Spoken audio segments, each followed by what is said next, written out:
Join our podcast conversations as we share ideas, insight, and information that will educate, inform, and inspire. We will blend our knowledge of online safety and emotional awareness to help you have a better understanding of your kids' online world and their emotional responses and well-being. Sarah, how you doing? Great, Paul. How are you doing? Couldn't be better. Thank you for asking.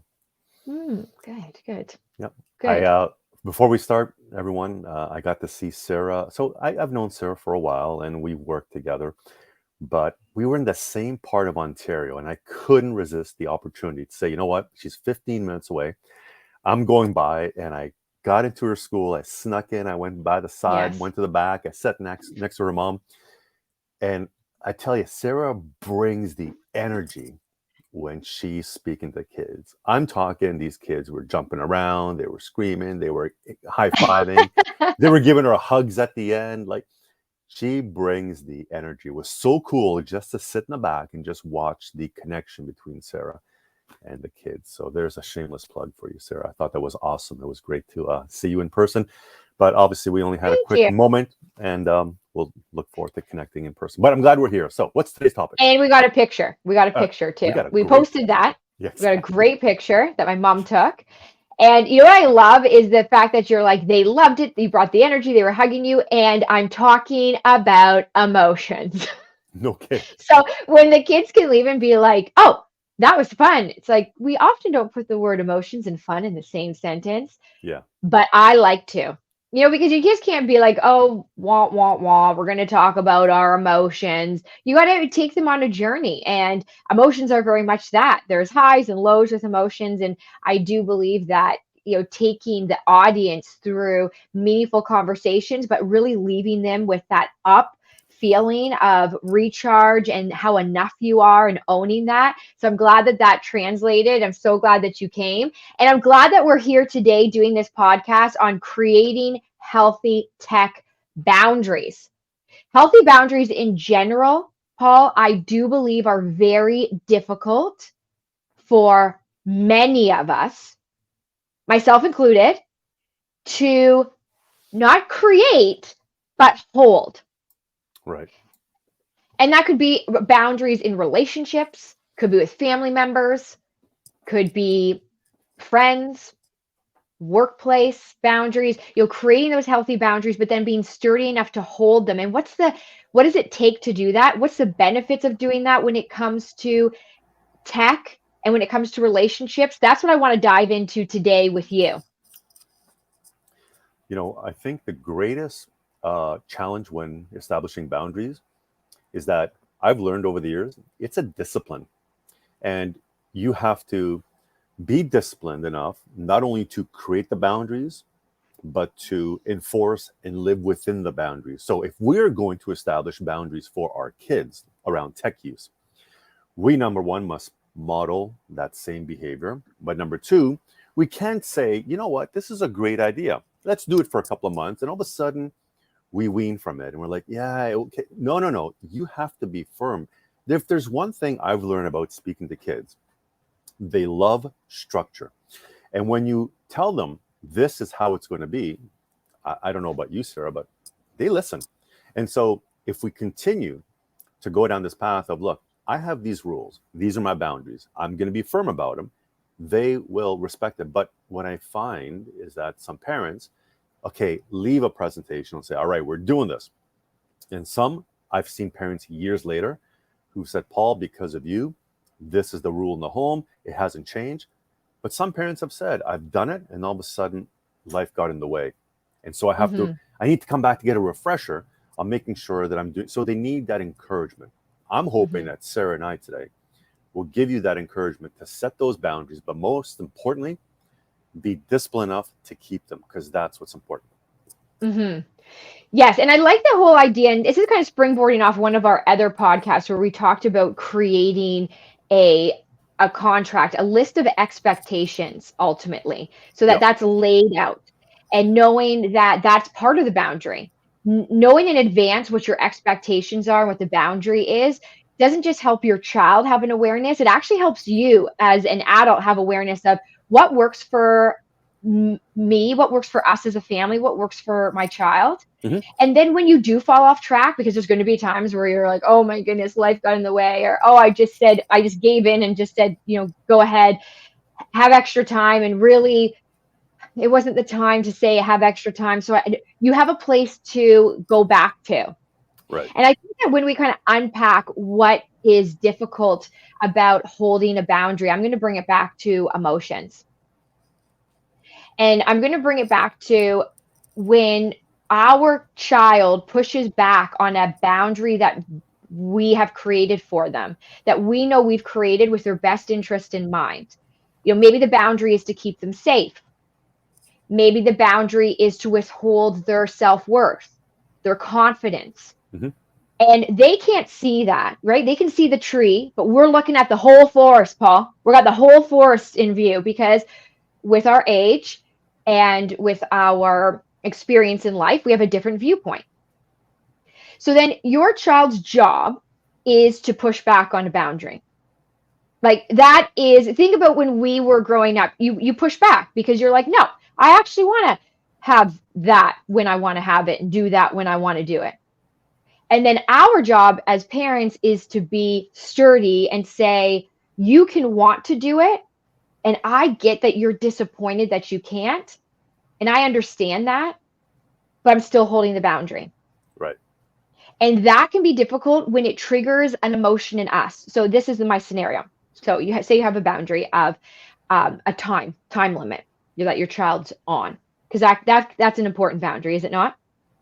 Absolutely. So of course there's going to be certain leeways to this, certain days. Maybe it's on the weekend, you have a little leeway. But for the majority, this is the boundary you have. This is the expectation. Your child knows it. You know it. So then it comes to full time. And I know this, I've been in it. My son's 11. I hear, I know it. Speaking from experience. So then they push back. Okay. And now you're feeling something. Maybe you're irritated that they're pushing back because you're like, oh, you knew that this was the boundary. You already said you understood that this was the time. And their pushback is maybe triggering irritation. Maybe their pushback is triggering you to feel maybe disappointment. You're feeling their disappointment. So now it's turning into guilt. Now you're feeling guilty. Right. Those emotions are natural and normal. And I really want parents to know that. Like that, it's not that boundaries come without emotions. I think we have to understand that we may feel frustration, irritation. We may take on their disappointment as our guilt, which it's not, but we've now absorbed it. Hmm. And that out of those emotions, it is easy. Out of frustration, Paul, it's easy to be like, oh, fine, just stay on it. I don't have the capacity to even have this conversation anymore. Out of disappointment, and then it turns into your guilt. You're thinking, oh, well, maybe I should just let them. Like, I know what it was like when I was a kid, and I should just. That's when it becomes difficult to hold a boundary, when we don't know what to do with the emotions that the boundary is actually going to trigger for our child and then also for within us. So I want to also further into the podcast get into some strategies around what to do as parents with those emotions. You know, based on what you just said, there's something interesting I've learned about parents, being a parent, educating parents, is that because we all parent differently, Mm-hmm. you have parents that are so firm in their ways, a curveball could be thrown at them and they'll just bat it out of the park. And they'll be like, good try, kid, it's not going to work. But then Mm-hmm. you have other parents, the curveball be thrown, the guilt will be felt, and they cave. So it's really a human nature piece, which is how do you have the ability to cope with it? I'm not the Mm-hmm. expert at that. I will give you the boundaries and I will expect you to respect them and to utilize them in your home because I know they work. But can a Mm-hmm. parent do it? There's one thing I say to parents every night. I am going to give you a lot of data for the benefit of your child in your home. Are you going to go and make a change? Now, naturally, the answer is, well, yeah, that's why I'm here. Of course I am. But then I say to them, yeah, but you do know that a small percentage of you are afraid to say no to your kids. And you can see them nodding. That's Mm-hmm. the challenge. Mm-hmm. So why is that one parent will go home and say, Paul, you are right. Here are the rules. Done. Other parents go home, and then that guilt is thrown at them. They feel like they're the only ones without it. How am I going to survive without my device? I can't go to my bedroom with my phone. No, no, no, no, no, no. You got to be firm. And why are we talking about this? Well, we shared a video with each other about a girl. I forgot, it It was was a a while ago. sitcom. Yeah, it was a Yeah, sitcom. It was a scenario in a TV show. right. So the girl comes home, doesn't find her cell phone. Her mother, I think, hit it on her, and then to No, get turned it, off the data, like turned off the Wi-Fi, like turned off the service because got she it. came in and she was like hysterical to her mom and being extremely rude, disrespectful. You should have my phone. It's my lifeline. Like I'm paraphrasing here, Yeah, yeah, but it was because the child was like a preteen and or teen did something against what her mom wanted her to do, and so she's like, well, this phone is actually my phone because I paid for it. And right. so if you're just going to do whatever you want to do, I'm going to do what I want to do, which is this is my boundary. The consequence is the phone goes off. And then she had a fit. Yeah, and so we thought about this could be a good topic to discuss Mhm. because how is that connection with that device causing them to react and respond a certain way? And I think, I'll be honest with you, I think it's a really sad state that it comes to that. Because when you instill boundaries, a child can't get to that point. I'm not an expert in that field, but logic. Okay, one example I give is game time. I don't subscribe to gaming addiction. I know it's a thing. I know therapists deal with it. They tell me I know of medical conditions because parents have shared personal stories. So Mhm. there's this connection. But then I tell parents, if you give your child 30 minutes of gaming every day, because I believe they should be gaming with their real friends, it's a wonderful escape. And then your child, you know, helps make dinner, shovels the snow, cuts the grass, goes for a walk, takes the dog for a run. They have their fill, but it's not overconsumption. So how can you fall into a trap of addiction? Because you set boundaries for, look, I want you to play. This is the time you can play. Find your friends online, your real friends from school to play online, not people you Mhm. meet online, and play with them. I believe in that. But if you give your child a set amount of time, how do they fall into that trap? They don't. If you give your child restrictions on their smartphone, boundaries, you can use it up until 9 o'clock in the evening, and of course, never in your bedroom. At 9 o'clock, tell all your friends, have a wonderful evening. I will talk to you tomorrow morning because now I'm shutting down. They will get into the discipline of holding firm. You're not going to have a kid at 2 o'clock in the morning waking up because of someone's drama in their life because their phone's in the bedroom where it shouldn't be because you set boundaries. No phones in the Mhm. bedroom. You're off at 9 o'clock. But we talked about earlier, you need to model positive behavior. Parents, you don't have to do the exact same thing, but don't fall asleep with your phone in your bed if you're telling your child not to. Put your phone away, wind down. It's a discipline. But if you model that positive behavior and you enforce it with your kids and they see you're doing it, it actually makes the boundaries much, much more easier to implement. But you have to set the boundaries. And then that scenario that we just spoke about really can't exist if your child falls into that mold of, all right, I've got this time. I've got up until this time to do whatever I need to do. And then afterwards, I'm disconnecting. I've shown Mhm. kids a flip phone that I use. It's in my bag. I wish I could have shown it to you. And they're like, why would you use that? I said, well, there are some days I cannot walk around with a smartphone and I can't get into why. But this makes phone calls. I can talk to my daughters. They can text me. I can read the text. It works perfectly well. You see, I'm not connected to my smartphone. It's a convenience. It's a nice to have. It's a business tool. It doesn't dominate my life. And so when they're looking at me saying that, I'm letting them know that, look, you have choices you can make. So make the good choices. But when I talk to the parents, it's like they're kids. You can't fault them for wanting more and more and more because of what So somebody else the has. You know, right, so and then we get into the whole. you have to bring them back in and say, I Mhm. get what Sarah has. I get what, but you aren't. This is what I'm giving you. You should be appreciative of it. And by the way, here are the rules for using it. My 10-year-old child, my 15-year-old child, because I love you. So these are the rules. And you have to develop that foundation of respect. Mhm. And you have to be okay with your kid looking at you and saying, "I don't like you." Right? Let's call it like it is. They're going to push back. They're going to say that. And it doesn't mean they don't like you. They're saying, I don't like the rule. I don't like the boundary. I don't like your structure. But it doesn't mean that one day when they're 25 or 30 years old, that they're going to look back and they're going to thank you and say, you know what? I get it now. I know I did the same thing with my mom, right? There'd be rules, there'd be boundaries, there'd be choices, have consequences. And sometimes I would look at her and say, I don't like you right now. And she'd be like, okay, I get it. You don't like what I'm saying to you. Of course, I loved my mom. I think we also have to be okay with our, if we want, and this is a big conversation that's been very noticeable, is entitlement. Yeah. So the entitlement to have what you want when you want, what are we actually avoiding if we are raising our kids to be entitled? And it could be by accident. And I just did a reel on this in my Instagram. Is we are trying to help our kids avoid disappointment and frustration. And Right. maybe it's just by accident. We're like, oh, you know what? I know what it was like to be disappointed as a kid, and I don't want that for my kid. Or it could be like their disappointment is too heavy for me right now. I'd rather them just be happy. And if they get what they want, they can do what they want.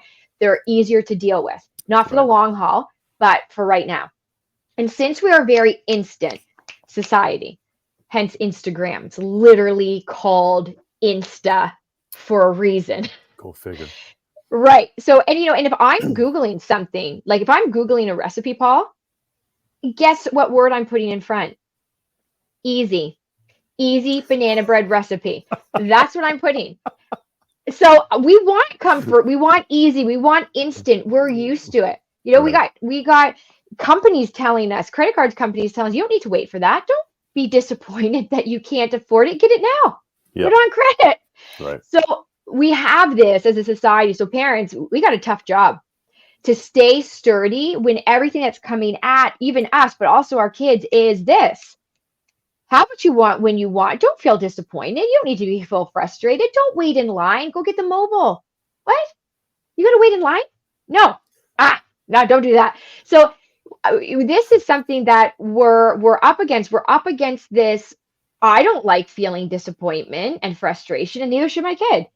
Right. And and I mean that's the extreme that I'm laying out. But what if we reframed disappointment and frustration and we saw it as teaching our kids how to navigate and manage disappointment and frustration is actually what helps them not just be proactive about kiboshing them becoming entitled adults, but it also builds their resilience. If we take away all the structure, all the boundaries, then what are we actually taking away? We're taking away their resilience, Mm-hmm. their ability to feel disappointment, know how to deal with that, manageable stress in their bodies, frustration. This is so important for them. And to look, and for us parents to look and say, you are allowed to be disappointed. You are allowed to be frustrated. You are allowed in this moment not to agree with me. And I'm allowed to hold a boundary. Both things can happen at the same time. You can be disappointed and I can hold a boundary. And my big thing too is noticing, and I really try to be aware of this with my son because I'm not always perfect at it.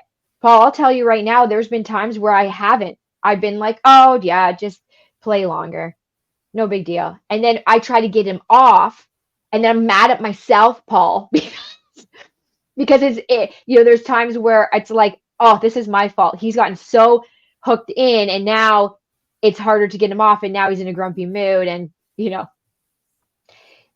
so I'm speaking from experience of my own self that I practice being mindfully aware of what is my end result and bringing that into the present moment. So my end result is that Kai learns how to navigate disappointment, frustration, sadness, things not always going his way. Because I want him to become an adult that can do that as well. And that also, when we talk about entitlement, be proactive with saying, you know what? There's boundaries and structures in life when you go to work Right. and in society. Even forget work, society. And things aren't always going to go your way. So this is also helping them navigate. Plus, there's so many other benefits, but just looking at the entitlement piece, boundaries are a huge part of helping our kids learn how to navigate disappointment and frustration. I think you're absolutely correct. Because what I'm seeing, especially with some older kids, and from what I love to interview corporations and small businesses, and I ask them, what do you see when people are coming in for interviews, especially kids? They're looking at things like confidence, uh, Mm-hmm. making eye contact, the ability to carry on a conversation, and you're looking at this individual and whether they have what it takes. And a lot of times, some employers are very unsatisfied, so they take what they can get because they just need to fill shoes, but it's not what they want. And a lot of employers have said entitlement is a huge thing. They think they're going to walk Mm-hmm. in, they're going to demand X amount of dollars right out of school. And like, no, you got to start from the bottom. And then you make your way to the top and you earn your time in the business and you show how qualified you are. And there's a lot to be said for that. Yeah, there's some positions kids are going to come out of school and they're going to make a ton of money on because they're knowledge based. But in many organizations, it's you start off, but you don't just can't we just can't walk in because mommy and daddy paved the whole path for you up until grade 12, and all of a sudden now you're on your own, and mommy and daddy can't go into a corporation and say, "Oh, by the way, my son's coming in." No, no, no, no. Now they're up against all the other kids, and some of the other kids have gone through discipline. They had Mm-hmm. structure. They didn't have the lawnmower parent. And so that individual is now more qualified because of what they've learned in their formative years to get that opportunity. Whereas the other one is like, wait a minute, everything was kind of handed to me. I could do whatever I want. I didn't have boundaries. And you're telling me no? Yeah. It's going to be What? hard, right? Yes. That's the biggest thing I'm seeing. And you know what? I'm seeing that too. And I think it also, there is it's happening with kids, it's also happening with entitled adults. Everyone listening knows exactly what I'm talking about. Where it's like, no, I shouldn't be disappointed or frustrated and looking, and it doesn't even matter. I mean, entitlement can happen regardless of money. Right. You could feel entitled that somebody else needs to do it, Yeah. whatever that other task is. Like, no, someone, it's not me, it's somebody else. And and it's a very unattractive character trait, Yes. right? Or like or even energy. So I think what you're talking about is companies looking for character. And Yeah. how is character developed? And when you ask a parent, and I'm sure any parent thinking about right now, what character traits do you want your child to possess? And if I asked you that, Paul, what would be the top three that just come to your mind of character traits you're hoping your daughters possess? Confidence, kindness, and compassion. You didn't say entitlement. That well, you missed it. I'm sorry, Sarah. That was a different podcast. Yeah, no. So that's what we want. So if you look at confidence, Mhm. so confidence to me means that you are able to take a stand Mhm. for yourself, for what you believe, for someone around you. What emotions do you have to navigate to be confident? Well, you have to navigate anxious, nervous, embarrassment. You have to Rejection. navigate rejection. You have to Mhm. navigate sadness when you've been rejected and you're like, well, what is Yeah. it? What? You don't just instantly see how glorious I am? No, not because not everyone's going to, but you have to, the confidence is very internal. It's not external. It's not because I have this, I got this, I owned this, you like me, so now I like me. It's not because of the stuff I have that I like me. It's I like me for me. And then I Mhm. find people who like me for me. So it's very internal. And I've That seen that, is part of it. Yeah. and I've seen confidence being built because I'll be honest with you, as a kid, if you asked any of my high school mates, would Paul Davis be a public speaker? They'd be like, no way. That guy could not stand in front of 5 people and talk. And in high school, that was me. I had a bit of football in me that gave me some comp, but off the field, no. It wasn't until I got my first major tech job where I was surrounded by these people that were ultra successful. And they brought me in because of my coding knowledge and my tech knowledge. And I was surrounded by these people that were smart, they were confident, they were successful. And there's that phrase, success breeds success. And I absorbed from them, and it finally I got that opportunity, and I was learning from them. And I thought that could be me. And I went from a shy individual to a very confident individual because of my surroundings. So you can take Mm-hmm. anybody and establish. It might not be as a kid, but you can start. I always told my daughters at a very, very young age, it's okay to fail. It'll help you be successful, but don't feel disappointed in your failure. If you, I get it that you might, and that's acceptable. It's an emotion. You should never challenge emotions. But remember, there's a reason for everything, and Mm-hmm. know that the next opportunity might be that's presented to you might be even better. But build that confidence that you know that you're good at what you are good at, and that people Mm-hmm. will respect you. And not everyone's going to like you. I'm very No, confident that not everyone likes me. I don't care. I like you. Thank you, sir. I like you too. You're a good But I person. don't care about the haters. I care Mm-hmm. about those people that I've helped. I care about the fact that schools say, Paul, please come and speak to our kids. That's what I care about. I care about the moms who call me up and say, Mm-hmm. thanks for helping me out. That means a lot to me. But I literally ignore anything that's negative out there because I have a goal, I have a task. That's what Mm-hmm. makes me successful. And that's my confidence coming out saying, I could care less. Life is too short. I'm going to focus on my successes and helping humanity. And I'm hoping that that will translate. And my daughters have seen me throughout this whole journey. And it's what I've instilled with them. Now, the kindness aspect, that's from mom and me, and the compassion.